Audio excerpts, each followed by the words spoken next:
ಇಲ್ಲ ಚೆನ್ನಾಗಿದೆ, ತುಂಬ ವರ್ಷದಿಂದ ಡೀಲ್ ಮಾಡ್ತಾ ಇದ್ದೇವೆ. ಹೌದು, ಕಂಪ್ಲೇಂಟ್ ಇಲ್ಲ. ನಮ್ದಂದ್ರೆ ಸಾಧಾರಣ ಎಷ್ಟು ಸರ್ ನಾವೀಗ 2007ರಿಂದ ಪ್ರಾರಂಭ ಮಾಡಿದ್ವಿ. ಅದಕ್ಕಿಂತ ಮೊದಲಿಂದ ನಾವು ಇತ್ತು ಎಲ್ಲ ಸ್ಟಾರ್ಟಿಂಗ್ ಅಲ್ಲಿ. ಹಾಂ, ಪೈಪಲ್ಲಿ ಕೂಡ ಇತ್ತು. ಪೈಪಲ್ಲ ಮೊದಲಿಂದ ಬರ್ತೈತೆ ನಮಗೆ. ಇಲ್ಲ ಕಂಪ್ಲೇಂಟ್ ಏನಿಲ್ಲ, ತುಂಬ ಚೆನ್ನಾಗಿದೆ, ಸರ್ವಿಸು ಚೆನ್ನಾಗಿದೆ, ಮಾತಾಡೋಂಗಿಲ್ಲ. ಮತ್ತು ಈಗ ಅಲೈನ್ ಟ್ಯಾಂಕ್ ಅವೆಲ್ಲ ಬಂತಲ್ಲ, ಹೌದು, ಅದು ತುಂಬ ಜನಕ್ಕೆ ಈಗ ಅಂಡರ್ಗ್ರೌಂಡಿಗೆ ತುಂಬ ಜನ ತಗೋತಾ ಇದ್ದಾರೆ, ಹೊಸ ಮನೆಗಳಿಗೆ ಸಂಪಿಗೆ. ಅದಕ್ಕೆ ಅದೇ ಕ್ಲೀನಾಗಿ ಪ್ಯಾಕಿಂಗ್ ಮಾಡಿ ಅಂತ ಹೇಳ್ತಿದ್ದೇವೆ ನಾವು. ಕರೆಕ್ಟ್. ಬೆಡ್ಡಿಂಗು ಆಚೆ ಸೈಡ್ ಪ್ಯಾಕಿಂಗ್ ಎಲ್ಲ ಕರೆಕ್ಟಾಗಿದೆ, ಮತ್ತು ನೀರು ತುಂಬಿಕೊಂಡೇ ಪ್ಯಾಕಿಂಗ್ ಮಾಡಿ ಅದನ್ನೆಲ್ಲ ಕರೆಕ್ಟಾಗಿ ಹೇಳಿಕೊಡ್ತೇವೆ. ಚೆನ್ನಾಗಿದೆ ರೆಸ್ಪಾನ್ಸ್, ಏನು ತೊಂದರೆ ಇಲ್ಲ. ನಿಮಗೆ ಇದು ನಮ್ಮ ಪ್ರಾಡಕ್ಟ್ ಮತ್ತೆ ಡೀಲ್ ಮಾಡುವಾಗ ಮತ್ತು ಬೇರೆ ಕಂಪನಿಯವರು ಡೀಲ್ ಮಾಡುವಾಗ ಅದರಲ್ಲಿ ಏನಾದರೂ ಸರ್ವಿಸಲ್ಲಿ ಪ್ರಾಡಕ್ಟಲ್ಲಿ ಏನಾದರೂ ಡಿಫ್ರೆನ್ಸ್ ಗೊತ್ತಾಗತ್ತಾ, ಅಥವಾ ನಮ್ಮಲ್ಲಿ ನ್ಯೂನ್ಯತೆಗಳಿಲ್ಲ? ನಾವು ಬೇರೆ ಕಂಪ್ನಿ ಯಾವ ಇಲ್ಲಲ್ಲ ಸರ್. ನಮ್ಮ ಮೇನ್ ಬಾಕಿ ಕಂಪ್ನಿಗಳದ್ದು ಸರ್ವಿಸ್ ಪ್ರಾಬ್ಲಮ್ ಅಲ್ಲೇ ಇರುತ್ತೆ ಸರ್, ಅದು ಫ್ರೀಕ್ವೆಂಟಾಗಿ ಬರಲ್ಲ. ಈಗ ನಿಮ್ಮದು ಅಂತಂದರೆ ಸನ್ರೈಸ್ ಅಂತ ನಮ್ಮದೇ ಏನು ಕಂಪ್ಲೇಂಟ್ ಬಂದರೂ ನಾವು ತಕ್ಷಣ ಅಟೆಂಡ್ ಮಾಡ್ತೇವೆ, ರಿಪ್ಲೇಸ್ಮೆಂಟ್ ಕೊಟ್ಬಿಡ್ತೇವೆ, ಆಮೇಲೆ ನಿಮ್ಮನ್ನು ಕೇಳ್ತೇವೆ. ಹೌದು, ಅಷ್ಟೊಂದು ಭರವಸೆ. ಮತ್ತು ಆ ಥರ ಕಂಪ್ಲೇಂಟ್ಗಳು ಇಲ್ಲ, ವರ್ಷಕ್ಕೆ ಒಂದು ಇಲ್ಲ. ಕೆಲವರು ತಾವಾಗೇ ಹೊಡ್ಕೊಂಡಿದ್ದಕ್ಕೂ ನೀವು ರಿಪ್ಲೇಸ್ಮೆಂಟ್ ಕೊಟ್ಟಿದ್ದೀರಿ. ಈ ಕೆಲವು ಆ ದೇವಸ್ಥಾನ, ಚಿನಿತೋಡ ದೇವಸ್ಥಾನ, ಯಾವುದೋ ದನ ಬಂದು ಕೆಡಿಬಿಡ್ತು, ಆ ದೇವಸ್ಥಾನದ್ದು ಅಂತ ರಿಕ್ವೆಸ್ಟ್ ಮಾಡ್ಕೊಂಡು ನೀವು ರಿಪ್ಲೇಸ್ಮೆಂಟ್ ಕೊಟ್ರಿ. ಅಂದರೆ ನಮ್ಮ ನಿಜವಾಗಿ ನಾವು ಹೇಳಿದ್ರು, ನಾವು ವ್ಯವಹಾರದಲ್ಲಿ ಇರುವಾಗ ನಮ್ಮ ಒಂದು ಅನಿಸಿಕೆ ಮತ್ತೆ ನಾವು ನಡ್ಕೊಂಡು ಬಂದಿರುವಂಥದ್ದು, ನಂಬಿಕೊಂಡು ಬರುವಂಥದ್ದು, ಯಾವುದೇ ವ್ಯವಹಾರ ಮಾಡ್ಕೊಂಡು ಹೋಗಿ ನಮ್ದೊಂದು ವ್ಯಾಲ್ಯೂ ಅಂತ ಇರ್ತದೆ. ಹೌದು, ನಮ್ಮ ವ್ಯಾಲ್ಯೂ ಏನು ಗೊತ್ತುಂಟ, ಕಸ್ಟಮರ್ ಸ್ಯಾಟಿಸ್ಫ್ಯಾಕ್ಷನ್ ಅನ್ನೋದು ಇಂಪಾರ್ಟೆಂಟ್. ವ್ಯವಹಾರದಲ್ಲಿ ಲಾಭ ನಷ್ಟ ಇದ್ದೇ ಇರ್ತದೆ. ಒಂದು ಸಲ ಕಸ್ಟಮರ್ ಇಂಥದ್ದೊಂದು ಅನುಭವ ಬಂದ್ರು ಕೂಡಲೇ ಅವನು ಮತ್ತೆ ಮರೆಯೋದಿಲ್ಲ ನಮ್ಮನ್ನ. ಅದು ಆ ರೀತಿ ನಾವು ಮಾಡ್ಕೊಂಡು ಕೆಲವೊಮ್ಮೆ ಈಗ ಒಂದು ಎಕ್ಸಾಂಪಲ್ ಆಗಿತ್ತು, ನಮ್ಮ ಪ್ಲಂಬರ್ ಒಬ್ರು ಪರ್ಚೇಸ್ ಮಾಡಿದ್ರು, ಅವ್ರ ಮೇಲೆ ಹತ್ಸುವಾಗ ಬಿಡಿಸಿದ್ರು. ಅವ್ರು ಹೇಳಿದ್ರು, ಸರ್ ನನ್ನ ತಲೆ ಮೇಲೆ ಬೀಳುತ್ತೆ ಸರ್, ನೀವೇನಾದ್ರೂ ನಮ್ಗೊಂದು ರೆಗ್ಯುಲರ್ ನಿಮ್ಮದೇ ತಗೊಳ್ಳೋದು ಆಯ್ತು ಅಂತ ನಾವು ರಿಪ್ಲೇಸ್ಮೆಂಟ್ ಕೊಡು. ಅಲ್ಲ, ಆ ಥರ ನಮ್ಮದು ಆಗಿತ್ತು. 3ನೇ ಮಾಡಿ ಹಚ್ಬೇಕಿದ್ರೆ ಒಬ್ರದ್ದು ಕೆಡ್ಕೊಬಿಟ್ರು. ಕೆಡ್ಕೊಂಡು ಆಮೇಲೆ ಏನು ಮಾಡೋದು ನಿಮ್ಮ ಹತ್ರ ರಿಕ್ವೆಸ್ಟ್ ಮಾಡ್ಕೊಂಡ್ವಿ. ಕೊನೆಗೆ ಏನಾರು ಮಾಡಿ ಕಳಿಸಿ ಅಂತ ನಾವು ಇವರಿಗೂ ರಿಕ್ವೆಸ್ಟ್ ಮಾಡ್ಕೊಂಡ್ವಿ. ಅವರು ಹೇಳಿದ್ರು ನಾವೊಂದು 50-50 ಕೊಡ್ತೇವೆ ಮಾಡ್ರೆ ಅಂತಂದ್ರು. ಆಗ ಆ ಕಂಡೀಷನ್ ಮೇಲೆ ನಿಮ್ಮ ಹತ್ರ ರಿಪ್ಲೇಸ್ಮೆಂಟ್ ತೊಗೊಬಿಟ್ವಿ. ನಾವು 50-50 ಕಂಡೀಷನ್ ಮೇಲೆ ತೊಗೊಬಿಟ್ವಿ.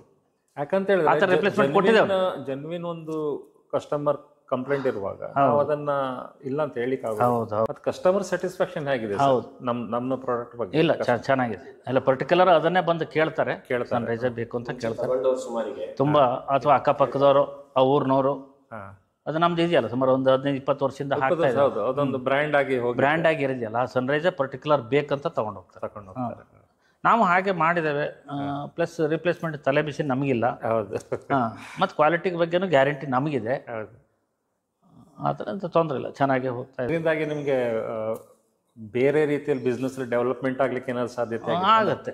ಆಟೋಮೆಟಿಕಲಿ ಆಗುತ್ತೆ. ಪೈಪ್ಸ್ ಹೋಗುತ್ತೆ, ಫಿಟ್ಟಿಂಗ್ಸ್ ಹೋಗುತ್ತೆ, ಮತ್ತೆ ಪಂಪ್ ಸೆಟ್ಗಳು ಕೆಲವು ಕೇಳ್ತಾರೆ. ಆಲ್ಟೆಕ್ಸ್ಪೋ ನಮ್ದು ಬ್ರ್ಯಾಂಡ್ ಮೊದಲಿಂದ ಇದ್ದ 40 ವರ್ಷದ ಡೀಲರ್.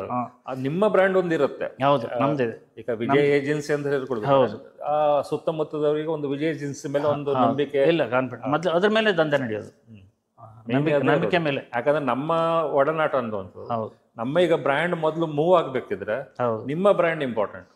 ಯಾಕಂದ್ರೆ ನಾವೀಗ ಸನ್ರೈಸ್ ಫಸ್ಟ್ ಟೈಮ್ ಬಂದಾಗ ನಿಮ್ಮ ಹತ್ರ ನಿಮ್ಮ ಹೆಸರು ಇರ್ಲಿಕ್ಕೆ ಹೋಗಿ ನಮ್ಮ ಬ್ರ್ಯಾಂಡ್ ಒಂದ್ಸಲ ಮೂವ್ ಆಗತ್ತೆ. ಕರೆಕ್ಟ್. ಅದರ ನಂತರ ನಮ್ಮ ಬ್ರ್ಯಾಂಡ್ ಇಂದಾಗಿ ವಾಪಸ್ ನಿಮ್ಮ ಬಿಸ್ನೆಸ್ ಕೂಡ ಡೆವಲಪ್ ಆಗುತ್ತೆ. ಇದಕ್ಕಂತ ಹೇಳೋದು ನಾವು ಕೊಲಾಬರೇಷನ್ ಅಂತ. ನಮ್ಮಲ್ಲಿರೋ ಪ್ರಾಡಕ್ಟ್ಗಳು ಕೂಡ, ಇವನ್ ಟೆಕ್ಸ್ಮೋ ಆಗಲಿ, ಸನ್ರೈಸ್ ಆಗಲಿ, ಈ ಥರ ಪ್ರಾಡಕ್ಟ್ಗಳು ಕೂಡ ಅದ್ರ ನೋಡೇ ಬರ್ತಾರೆ ಗಿರಾಕಿ. ಹೌದು. ಮತ್ತೆ ಬೇರೆ ಚೀಪರ್ ಇಡೋದಿಲ್ಲ ನಾವು. ಕರೆಕ್ಟ್.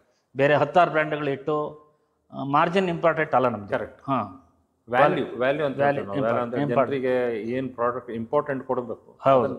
ಅಂದ್ರೆ ಕೆಲವೊಮ್ಮೆ ಏನಾಗುತ್ತೆ ಸರ್, ನಾವು ತುಂಬಾ ಕಡೆ ನೋಡಿದ್ವಿ, ನಮ್ಮಲ್ಲಿ ಕೂಡ ಕೇಳ್ತಾರೆ ಕಡಿಮೆ. ಈಗ ಎಷ್ಟೋ ಕಡೆಗೆ 3 ರೂಪಾಯಿ 4 ರೂಪಾಯಿ ಲೀಟರ್ ಇದೆ ಸರ್, ನೀವು ಇಲ್ಲ ಸರ್ ನಾವು ಮಾಡೋದಿಲ್ಲ, ನಮ್ಗೆ ಆ ರೇಂಜಿಗೆ ಹೋಗ್ಲಿಕ್ಕೆ ಆಗುದಿಲ್ಲ. ಯಾಕಂದ್ರೆ ಆ ಕಳಪೆ ಗ್ರೇಡ್ ರೇಟ್ ಕೊಡ್ಬೇಕಿದ್ರೆ ಕಳಪೆ ಗ್ರೇಡನ್ನೇ ಕೊಡ್ಬೇಕು ಸರ್. ನಾವು ಅದರಲ್ಲಿ ಇಲ್ಲ ಸರ್ ಅಂದ್ರೆ ಅಂತ ಮಾರ್ಕೆಟ್ ಇದೆ, ಮಾಡ್ಲಿಕ್ಕೆ ಹೋದ್ರೆ ಬೇಕಾದಷ್ಟು ಇಲ್ಲ. ದುಡ್ಡು ಮಾಡೋದು ಇಂಪಾರ್ಟೆಂಟ್ ಅಲ್ಲ ನಮಗೆ. ಹೌದು. ಕ್ವಾಲಿಟಿ ಪ್ರಾಡಕ್ಟ್ ನಮ್ಮವ್ರಿಗೆ ಕೊಡಬೇಕು. ಹೌದು, ಅದೇ ಉದ್ದೇಶ. ಆ ಥರ ಇಲ್ಲ, ನಾವು ಆ ಥರ ಏನಾರು ಆ ಥರ ಕೆಲವು ಗಿರಾಕಿಗಳು ಇರ್ತಾರೆ, ಅವರಿಗೆ ನಾವು ಸಜೆಸ್ಟ್ ಮಾಡ್ತೇವೆ, ಇದು ಹಾಕಿ ಲೈಫ್ ಟೈಮ್ ಗ್ಯಾರಂಟಿ ಅಂತ ಹೇಳ್ತೇವೆ ನಾವು. ಕೆಲವು ನಮ್ಮ ಟೆಕ್ಸ್ಮೋ ಪಂಪ್ ಸೆಟ್ ಅಂದರೆ ಲೈಫ್ ಟೈಮ್ ಗ್ಯಾರಂಟಿ ಹೇಳ್ಬೋದು ನಾವು. ನಾವು ಕೊಡ್ತಾ 40 ವರ್ಷ ಆಯ್ತಲ್ಲ, 40 ವರ್ಷದಿಂದ ರನ್ ಆಗ್ತಾ ಇದೆಯಲ್ಲ, ಏನು ಕಂಪ್ಲೇಂಟೇ ಇಲ್ಲ. ಅಥವಾ ನಮ್ಮ ಮನೇಲಿ ಇದೆಯಲ್ಲ, ಹೌದು, ಈ ನಮ್ಮ ಊರಲ್ಲಿ ಅಥವಾ ನಮ್ಮ ಸರೌಂಡಿಂಗ್ಸ್ ಎಲ್ಲ ಕಡೆಗೂ ಟೆಕ್ಸ್ಮೋ ಆ ಥರ ಗ್ಯಾರಂಟಿ ಇದೆ, ಲೈಫ್ ಟೈಮ್ ಅಂತಲೇ ಕೊಡ್ತೇವೆ ನಾವು. ಹಾಗಾಗಿ ಮತ್ತು ಇದು ಅಷ್ಟೇ, ಕಂಪ್ಲೇಂಟೇ ಇಲ್ಲ ಇಲ್ಲೂ.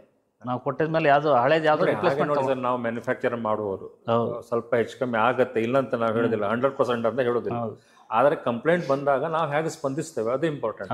ಯಾಕಂದ್ರೆ ಯಾವುದೇ ಪ್ರಾಡಕ್ಟ್ ಮಾಡಲಿ ಇಲ್ಲ ನಾವು ತಕ್ಷಣ ನಾವು ಆ ಥರ ಏನಾದ್ರು ಕಂಪ್ಲೇಂಟ್ ಮಾಡಿದರೆ ಸ್ಪಾಟಿಗೆ ಹೋಗ್ಬಿಡ್ತೇವೆ. ಮ್ಯಾನುಫ್ಯಾಕ್ಚರಿಂಗ್ ಡಿಫೆಕ್ಟು ಅವನು ಮಾಡ್ಕೊಂಡಿದ್ದಾನೋ ಅಥವಾ ಏನಾಗಿದೆ ಅದನ್ನು ನೋಡಿಬಿಟ್ಟು, ಇಲ್ಲ ಅಂತಂದರೆ ನಮ್ಮ ಎಲ್ಲೇ ಕೆಲವು ನೀವು ಕಂಪ್ನಿಯಿಂದ ಮೊನ್ನೆ ಕಳಿಸಿದ ಲೈನಿಗೆ ಒಂದು ಹೌದು ಸ್ವಲ್ಪ ಸ್ಕ್ರ್ಯಾಚ್ ಬಂದಾಗ ಬಂದಿತ್ತು, ಅದನ್ನು ತಕ್ಷಣ ಅಲ್ಲೇ ಮಾಡ್ಬೋದು. ಅವನು ಹೇಳ್ದ ಇಲ್ಲೇ ಮಾಡ್ಬೋದು, ಏನು ಕಂಪ್ಲೇಂಟ್ ಅಲ್ಲ ಅದು ಅಂತ ಹೇಳ್ದ. ಹಾಗೆ ಮಾಡಿಕೊಟ್ವಿ. ಆಮೇಲೆ ಏನಾಗುತ್ತೆ, ಕೆಲವು ಅಥವಾ ಗೂಡ್ಸ್ ವೆಹಿಕಲ್ ಕಳಿಸುವಾಗ ಏನಾದ್ರು ಸ್ಕ್ರಾಚ್ ಬೀಳೋದು ಇಂಥದ್ದು ಏನಾದ್ರು ಆಗುತ್ತೆ. ಕರೆಕ್ಟ್, ಆ ಥರದ್ದು ನಾವು ಅಟೆಂಡ್ ಮಾಡ್ತೇವೆ, ನೀವು ಅಟೆಂಡ್ ಮಾಡಿದ್ದೀರಿ. ಹೌದು, ಆ ಥರದ್ದೇನು ತೊಂದರೆ ಇಲ್ಲ. ನಮಗೆ ಫೀಡ್ಬ್ಯಾಕ್ ಕೊಡಬೇಕು ಅಥವಾ ಎಂಥವ್ರು ಏನಾದರೂ ಹೊಸತನ ಏನಾದ್ರು ತರಬೇಕು ಅಥವಾ ಡಿಮಾಂಡ್ ಏನಾದರೂ ಬೇರೆ ಮಾರ್ಕೆಟಲ್ಲಿ ಕೆಲವೊಮ್ಮೆ ಏನಾಗುತ್ತೆ ಅಂತ ಹೇಳಿದ್ರೆ, ನಾವು ಜನರಿಗೆ ಏನು ಬೇಕು ಅದು ಕೊಡಬೇಕು. ಕರೆಕ್ಟ್, ಕೇವಲ ನಮ್ಮ ಹತ್ರ ಈ ಪ್ರಾಡಕ್ಟ್ ಇದೆ ನೀವು ತಗೊಳ್ಳಿ ಅಂತ ಹೇಳಲಿಕ್ಕೆ ಆಗೋದಿಲ್ಲ. ಅಂಥದ್ದೇನಾದ್ರು ಈಗ ನೀವು ಆಲ್ರೆಡಿ ಇವ್ರು ಹೇಳಿದ್ರು ಒಂದು ಸೆಪ್ಟಿಕ್ ಟ್ಯಾಂಕ್ಸ್ ಮತ್ತೆ ಅಂಡರ್ಗ್ರೌಂಡ್ ಸ್ಪೆಸಿಫಿಕ್ ಅಂಡರ್ಗ್ರೌಂಡ್ ಅಲ್ಲಿ ಯಾವ ಲೀಟರ್ ವರೆಗೆ 2000 ಅಲೈನ್ ಟ್ಯಾಂಕ್ ಇದೆಯಲ್ಲ, ಅಲೈನ್ ಬಹಳ ಜನ ಅದಕ್ಕೆ ಯೂಸ್ ಮಾಡ್ತಾ ಇದ್ದಾರೆ, ಪ್ರಾಬ್ಲಮ್ ಮಾಡ್ತಾ ಇದ್ದಾರೆ. ಮಾಡಿದ್ದದಕ್ಕಲ್ಲ, ಅದಕ್ಕೋಸ್ಕರ ಯಾವ್ದಾದ್ರು ಅಲ್ಲ, ಅದಕ್ಕೆ ಆ ಡಿಸೈನ್ ನಾವು ಅದು ಆಲೋಚನೆ ಮಾಡ್ತಾ ಇದ್ದೇವೆ. ಸೆಪ್ಟಿಕ್ ಟ್ಯಾಂಕ್ ಒಂದು ಆಲೋಚನೆ ಇದೆ, ಪ್ಲಸ್ ಅಂಡರ್ಗ್ರೌಂಡ್ ಟ್ಯಾಂಕ್ ಕೂಡ. ನೋಡೋದು 4000 ಇದ್ರೆ ಅನುಕೂಲ ಆಗ್ಬೋದು. ಯಾಕೆ ಟ್ಯಾಂಕರ್ಗಳನ್ನು ಬಂದು ಫಿಲ್ಅಪ್ ಮಾಡಿ ಹೋಗ್ಬಿಡ್ತಾರೆ. 4000 4,500 ಇರ್ಬೇಕು ಅವ್ರದ್ದು. ಸರಿ, ತುಂಬಾ ಮೂವ್ಮೆಂಟ್ ಇದೆ. 2000 ಪರ್ಪಸ್ ಬಿಲ್ಟ್ ಅಂಡರ್ಗ್ರೌಂಡ್ ಟ್ಯಾಂಕ್ಗಳೇ ಬಂದ್ರೆ ಈಗ ಬೇರೆ ಎಲ್ಲ ಸಣ್ಣ ಫ್ಯಾಮಿಲಿಗಳಿಗೆ ಸಾಕಾಗತ್ತೆ. ವರ್ಟಿಕಲ್ ಇದೆ, ಹೌದು, ಹಾರಿಜಾಂಟಲ್ ಕೇಳ್ತಾರೆ, ಹಾರಿಜಾಂಟಲ್ ಬಹಳ ಕೇಳ್ತಾರೆ. ಹಾರಿಜಾಂಟಲ್ ಟ್ಯಾಂಕ್ ಕೂಡ ಕರ್ನಾಟಕದಲ್ಲಿ ನಾವೇ ಮೊದಲು ಸ್ಟಾರ್ಟ್ ಮಾಡಿದ್ದು. ಹೌದೌದು, ಯಾವುದು ಇಲ್ಲ. ಈಗ ಓಪನ್ ಟಾಪ್ ಟ್ಯಾಂಕ್ ಅಲ್ಲಿ ನಿಮ್ಗೆ ಏನಾದ್ರು ಡಿಮಾಂಡ್ ಬರ್ಲಿಕ್ಕೆ ಸ್ಟಾರ್ಟ್ ಆಗಿದೆ ಅಥವಾ ಏನಾದ್ರು ಕ್ವೆರೀಸ್ ಬಹಳ ಇದೆ, ಬಟ್ ತಗೊಳ್ತಾ ಇಲ್ಲ. ತುಂಬಾ ಜನ ಕೇಳ್ತಾರೆ, ದಿವಸಕ್ಕೊಂದು 4 ಜನ ಕೇಳ್ತಾರೆ. ಬಟ್ ಎಲ್ಲ ಕೇಳಿ ಆಮೇಲೆ ಅಡ್ಡಿಲ್ಲ ಅಂತಾರೆ, ಮತ್ತೆ ನಾರ್ಮಲ್ ಟ್ಯಾಂಕ್ ತಗೊಳ್ತಾ ಇದ್ದಾರೆ. ಅದರ ಪ್ರೈಸಿಂಗ್ ಕೂಡ ಇರಬಹುದು, ಒಂದು ಪ್ರೈಸಿಂಗ್ ಇರಬಹುದು. ಆಮೇಲೆ ಅದ್ರ ಬಗ್ಗೆ ತುಂಬಾ ಜನ ಗೊತ್ತಿಲ್ಲ, ಕೇಳಿ ಹೇಳಿದ್ರೇನು ಅಷ್ಟು ಧೈರ್ಯ ಸಾಲ. ಎಕ್ಸ್ಪೆರಿಮೆಂಟ್ ಯಾರಾದ್ರೂ ಮಾಡ್ಲಿ ನಾವು ನೋಡುವ ಹಾಗಿರುತ್ತೆ, ಅವರೇ ಎಕ್ಸ್ಪೆರಿಮೆಂಟ್ ಮಾಡ್ಲಿಕ್ಕೆ ತಯಾರಿಲ್ಲ. ಹಾಗಾಗಿ ನಮ್ಮಲ್ಲಿ ಈಗ ನಾವು ತುಂಬಾ ಮಾರ್ಕೆಟಿಂಗ್ ಎಲ್ಲ ಮಾಡ್ತಾ ಇದ್ದೇವೆ. ರೆಸ್ಪಾನ್ಸಸ್ ಕೂಡ ಚೆನ್ನಾಗಿ ಬರ್ತಾ ಇದೆ. ಮೊದಲು ಅಷ್ಟು ಇರ್ಲಿಲ್ಲ. ಅದೇ ನೀವು ಹೇಳಿದಾಗೆ ಅದು ಮೊದಲು ತಗೊಳ್ಳೋರು ಇದ್ದಾರೆ, ಕಾಮಡಿಟಿ ಆಗಿ ಹಾಗೆ. ಈಗ ಬೇರೆ ಬೇರೆ ಪ್ರಾಡಕ್ಟ್ಗಳನ್ನು ನಾವು ಆಲೋಚನೆ ಮಾಡ್ತಾ ಇದ್ವಿ, ಅಂದ್ರೆ ಜನರಿಗೆ ಏನ್ ಬೇಕಾಗತ್ತಂತ. ಈಗ ಇದನ್ನ ನೋಡಿ, ಈಗ ನಮ್ದು ಐಕಾನ್ ಅಲ್ಲಿ ಬೀಜ ಶೇಖರಣೆಗೆ ಯೂಸ್ ಆಗತ್ತೆ, ಜೀವಾಮೃತ ಮಾಡ್ಲಿಕ್ಕೆ ಯೂಸ್ ಆಗುತ್ತೆ. ನಾವೀಗ ಅಲ್ಲಿ ಕೆಲವು ಉಪ್ಪಿನಕಾಯಿ ಇಂಡಸ್ಟ್ರಿ ಅವ್ರು ಕೊಟ್ಟಿದ್ದೇವೆ. ಅವ್ರು ಏನು ಮಾಡ್ತಾರೆ, ಮಾವಿನ ಮಿಡಿ ಬರುತ್ತಲ್ಲ, ಮಾವಿನ ಮಿಡಿಯನ್ನು ಶೇಖರಣೆ ಮಾಡ್ತಾರೆ ಉಪ್ಪು ನೀರಲ್ಲಿ. ಅವ್ರಿಗೆ ಬೇಕಾದಾಗೆ ಆ ಮಾವಿನ ಮಿಡಿಯನ್ನು ತೆಗೆಯೋದು. ಅವ್ರಿಗೆ ಅದು ಟ್ಯಾಂಕ್ ಕ್ಲೀನ್ ಮಾಡ್ಲಿಕ್ಕೆ ಈಸಿ ಆಗುತ್ತೆ, ಯಾಕಂದ್ರೆ ಮಾವಿನ ಬಿಡಿ ಬರೋದು ವರ್ಷಕ್ಕೊಮ್ಮೆ, ಅದನ್ನೆಲ್ಲ ಶೇಖರಣೆ ಮಾಡಿ ಇಡಬೇಕು ಒಂದೇ ಸಲ. ಅವರಿಗೆ ಬೇರೆ ಟ್ಯಾಂಕಲ್ಲಿ ಇಡಬೇಕು, ಈ ಟ್ಯಾಂಕಲ್ಲಿ ಅವರು ತುಂಬಾ ಉಪಯೋಗ ಆಯ್ತು. ಇವನ್ ಶಿರಾಳಕೊಪ್ಪ ಎಮೆನ್ ಪಿಕಲ್ಸ್ ಇದೆಯಲ್ಲ, ಒಂದು 100 ಟ್ಯಾಂಕ್ಗಳು ಇದೇ ವಾಟರ್ ಟ್ಯಾಂಕಿಗೆ ಹಾಕಿಬಿಟ್ಟಿದ್ದಾರೆ ಅವರು. ನಮ್ದು ಕೂಡ ಹೋಗಿದೆ. ಅವರಿಗೆ ಇದನ್ನ ನೀವು ಇಂಟ್ರೊಡ್ಯೂಸ್ ಮಾಡಿದ್ರೆ ಅವ್ರಿಗೆ ಹೇಳಿ, ನೋಡಿ 200 ಲೀಟರ್ ಬಂದಿದೆ ನೋಡಿ ಓಪನ್ ಟಾಪ್ ಟ್ಯಾಂಕ್, ನಿಮ್ಗೆ ಕ್ಲೀನ್ ಮಾಡ್ಲಿಕ್ಕೆ ಈಸಿ ಆಗುತ್ತೆ.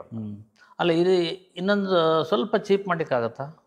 200 ಲೀಟರ್ ಯಾಕೆ ಗೊತ್ತಾ, ಪ್ರತಿ ಮನೆಗಳಿಗೆ ಕೊಳೆ ಔಷಧಿ ಹೊಡಿಲಿಕ್ಕೆ ಅಡಿಕೆಯವರಿಗೆ ಓಪನ್ ಟ್ಯಾಂಕ್ ತುಂಬಾ ಅನುಕೂಲ ಆಗುತ್ತೆ.